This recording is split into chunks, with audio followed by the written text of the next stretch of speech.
Kryeministri Edi Rama ka reaguar sërish sa i përket pezullimit të zëvendës kryeministres Belinda Balluku me vendim të gjykatës së posaçme.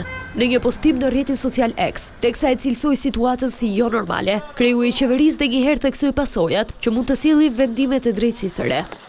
E pra, pavarësisht se nga data 1 kam qenë, jam e do të jem mbështetësi më i paepur i reformës dhe pavarësisë së drejtësisë, këtë risi botërore të drejtësisë son të re, unë nuk e quaj dot asgjë tjetër përveç se një nga ato rrëzimet e fëmijës kur sapo ka mësuar të eci. Me ndryshimin që kur fëmia i vërtet rrezohet, lëndon vetëm vetveten, ndërsa kur drejtësia rrëshqet, kështu si këtë herë cënon parimet kushtetuese. Prish balancën mes pushteteve të pavahura dhe ndërhyn brutalisht në procesin e qeverisë. Sipas Ramës, vendimet e gabuara mund të kthehen në një bumerang. Qëllimi i lartë i luftës kundër korrupsionit nuk e justifikon përdorimin e asnjë mjeti të gabuar dhe historia e vendeve që kanë kaluar më parë nga kjo rrugë e domosdoshme na mëson se justifikimi i mjeteve të gabuara për hir të qëllimit madhor e kthen kurën me mjete të tilla në një të keqe dhe më të madhe sesa vetë sëmundja që thuhet se këto mjete po kurojnë. Ky mësim nuk duhet harruar kurrësi nga askush.